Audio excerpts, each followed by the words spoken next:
बिस्मिल्लाहिर्रहमानिर्रहीम। अस्सलाम वालेकुम नाज़रीन। वफाकी दारुल हुकूमत इस्लामाबाद से आदिल अब्बासी एक मरतबा फिर आपकी खिदमत में हाजिर है। नाज़रीन, बात करेंगे मुल्क की मौजूदा सियासी सूरत-ए-हाल पे। पहले बात करेंगे तहरीक इंसाफ पे। तहरीक इंसाफ के हवाले से क्योंकि एहतजाज की कॉल भी दे दी गई है पीर वाले दिन बाद हाई कोर्ट के बाद। दूसरी जानिब बात करें पार्लियामेंट के अंदर एक अहम वाक़या हुआ है, वो ये हुआ है कि फ़लस्तीन के हवाले से जो करारदाद पेश की गई है, उस पर सोशल मीडिया पर एक बेबुनियाद झूठा प्रोपेगेंडा किया गया है एक जमात के हवाले से, उस पर भी बात करेंगे। सबसे पहले बात करते हैं तहरीक इंसाफ के जो एहतजाज की कॉल दी है। अगर बात करूँ वकला की, तहरीक इंसाफ के रहनुमाओं की, तो आपस में जो बयानात थे वो तज़ादात था उनमें। मतलब एक वकील जो था वो कुछ बयान दे रहा है, एक रहनुमा कुछ बयान दे रहा था। तो इस हवाले से कल एक मीटिंग भी हुई है और आज जो है हलीमा खान बाहर मीडिया से गुफ्तगू की है, जिसके बाद उन्होंने ये ऐलान किया है, मतलब एक मुतफ़िक़ा बयानिया दिया है। वो ये दिया है कि तमाम की तमाम लीडरशिप को इस वक़्त तमाम इख्तिलाफ़ात बुलाकर एक पेज पे आना होगा, और वो ये पेज है कि चेयरमैन पीटीआई, बानी पीटीआई इमरान खान को जेल से वापस बाहर लाना है। तो इस हवाले से उन्होंने एहतजाज की कॉल दी है। मुल्क भर से तमाम एमएनएज़, एमपीएस जो कि मुंतखब हो गए हैं और जो कि फॉर्म 45 के मुताबिक जीत चुके थे और उन्हें जितवाया नहीं गया, तो उनको ये कॉल दी है हलीमा खान ने चेयरमैन पीटीआई के रेफरेंस से, कि जो मंडे वाले दिन इस्लामाबाद हाई कोर्ट के बाहर एक एहतजाज की कॉल दी है कि मंडे वाले दिन जो है तमाम के तमाम लोग जो हैं, जितने भी उम्मीदवार थे, जितने भी मुंतखब उम्मीदवार हैं और गैर मुंतखब उम्मीदवार थे, वो तमाम के तमाम इस्लामाबाद हाई कोर्ट के बाहर पहुंचे। और ये एक अच्छा भी है, क्योंकि एक अच्छा फैसला इसलिए है, माजी में अगर देखें तो तोशाखाना केस में कवर करता था अदालत में, तो कमरा अदालत में रोजाना की बुनियाद पे मुस्लिम लीग नून के वकला आते थे, रहनुमा आते थे, अता तारड़ साहब रोजाना कमरा अदालत में मौजूद होते थे। और कई मरतबा इस तरह भी हमें देखने को मिलता था कि जज जो है अमयू दिलावर साहब, वो कमरा अदालत में इन्हें बाहर निकालते थे कमरा अदालत से। तहरीक इंसाफ को भी इस तरह का स्टांस लेना चाहिए था, और देर आए दुरुस्त आए, लेकिन एक अच्छा फैसला है। तो देखते हैं मंडे वाले दिन क्या होता है, क्योंकि इस्लामाबाद हाई कोर्ट में साइफर केस के हवाले से भी कार्रवाई शुरू होनी है। दूसरे केसेस जो अपीलें दायर हुई हैं उस हवाले से भी कार्रवाई जो है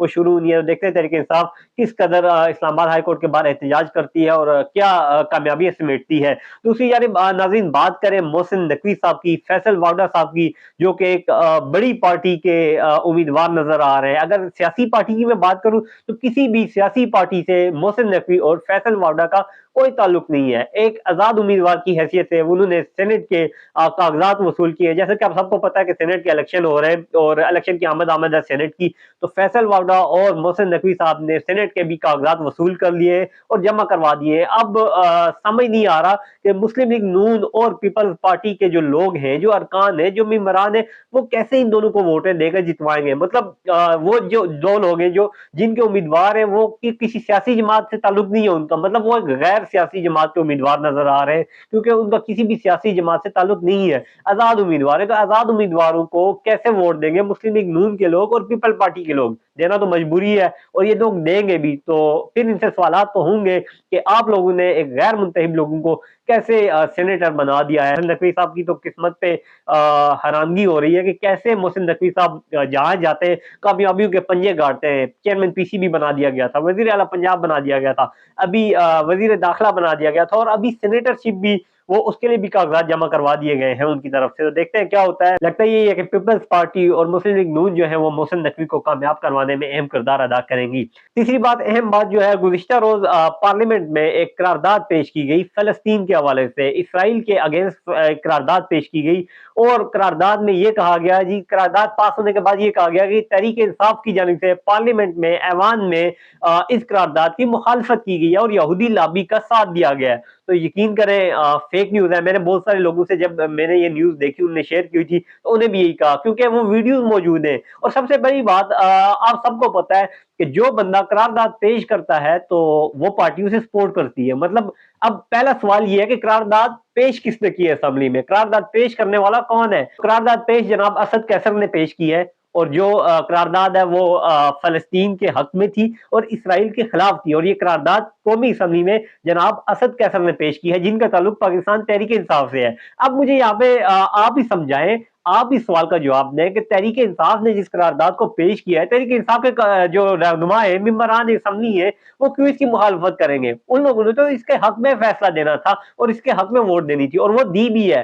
जिस कंफ्यूजन इस बात पे हुई थी कि क्योंकि दो करारदादें पेश की गई थी, एक करारदाद थी जो फलस्तीन के हक में थी, उसमें सबको यस कहना था, और दूसरी करारदाद थी जो कि इसराइल की मुखालफत में थी और उसमें सबको इसराइल के अगेंस्ट वोट देना था। तो वहां पे कुछ लोगों को कंफ्यूजन हुई है اور کنفیوژن یہ ہوئی ہے کہ وہ جب اسرائیل کے اگینسٹ بات ہو رہی تھی تو ان لوگوں نے سمجھا کہ یہ فلسطین کے حق میں بات ہو رہی ہے، تو انہوں نے وہاں پہ بھی یس یس کہا ہے یا نو نو کہا ہے، تو اس وقت یہ کہا گیا جی کہ یہ لوگ جو ہے یہ اسرائیل کے حق میں بات کر رہے ہیں، تو ایسا کچھ نہیں ہوا، یہ فیک نیوز تھی۔ بلاول بھٹو صاحب جو کہ جمہوریت میں باتیں کرتے ہیں، دوسروں کو تنقید کا نشانہ بناتے ہیں، تو ان کو اخلاقیات کا درس دیتے ہیں اکثر، تو ان کو بھی یہ جھوٹا پروپیگنڈے سے باز رہنا چاہیے، کیونکہ یہ ایک مذہبی ہماری جو قوم ہے، ہم لوگ جو ہے ہمارا جو سوسائٹی ہے اسے مذہبی ٹچ دے دیتی ہے، اور پھر آپ کو پتہ ہے ماضی میں اس طرح کے الزامات لگا کر لوگوں کو قتل بھی کیا گیا ہے، بہت سارے ایسے واقعات ہوئے جو بے گناہ لوگوں کو قتل کیا گیا ہے، تو یہ خدا را ایسا نہ کریں، اس قوم کو اس طرح نہ ابھاریں، لوگوں کو حقیقت بیان کیا کریں، اگر کسی کو غلطی ہوئی ہے تو وہ غلطی پہ شرمندہ بھی ہے